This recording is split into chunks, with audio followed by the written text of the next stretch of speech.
I am so excited to be here this morning to read a story with you. And happy Terry Fox Day, because we are doing the Terry Fox Run today. So I brought a story with me about Terry Fox that we could read together. And it's a story by someone named Mary Beth Leatherdale, and the illustrations are done by Milan Povalik.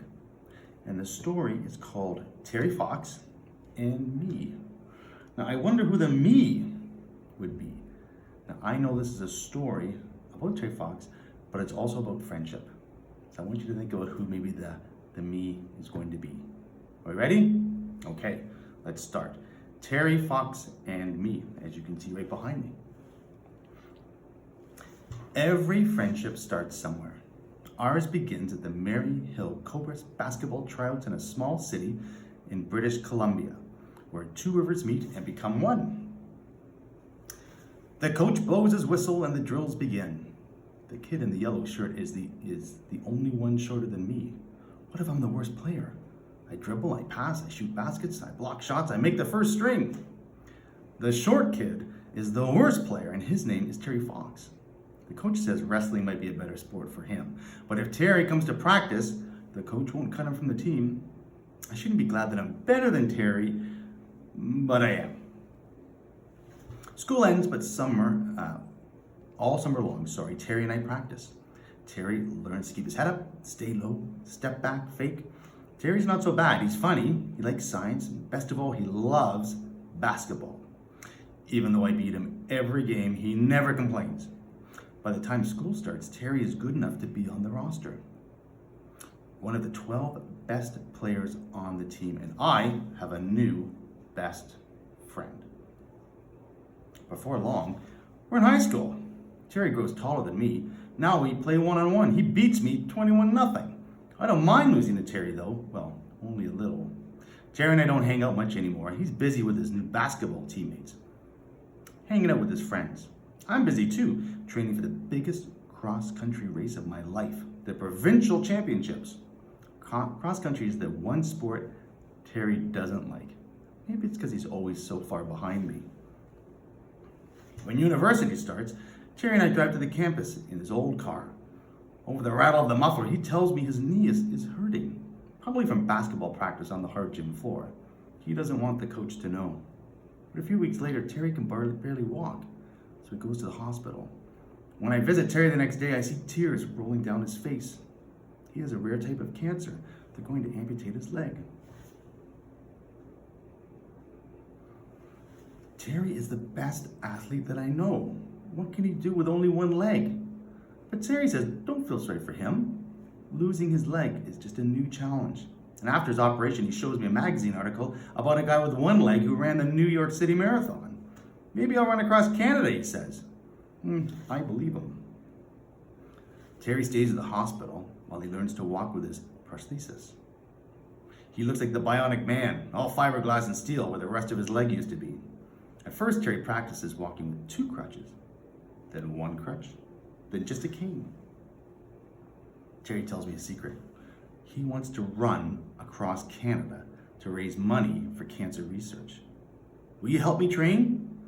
I tell him to start slow, run a little farther each day, give his body time to recover. In a year or 2, he'll be ready. But it's just not Terry's body that has to adapt to running. His artificial leg does too. Terry and his prosthesis. A person who makes artificial limbs gets to work.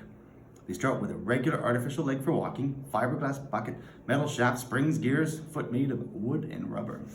They add special parts for running, steel hinge for the knee, belt to attach the leg, elastic strap to pull the leg forward. Still, the heavy artificial leg moves too slowly.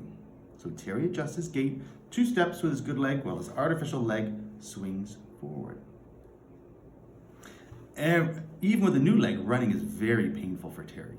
But that doesn't stop him. Terry runs at night under the warm glow of the stars.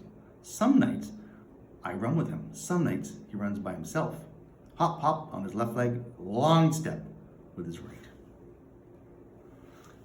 By the end of the summer, Terry is running 8 kilometers a day. I ask him if he wants to enter a race with me.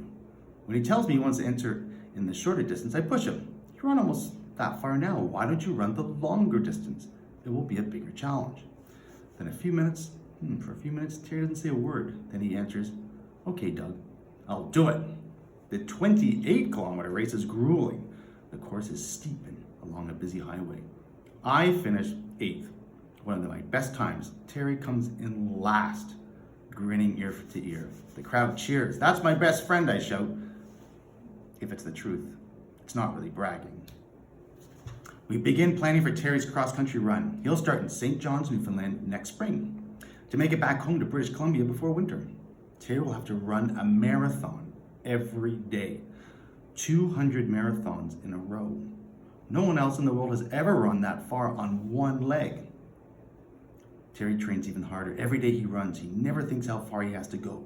He just takes one step at a time. To the corner, to the stop sign, to the tree. Nothing will stop him running. Not the flu, not the blisters, not his leg bleeding.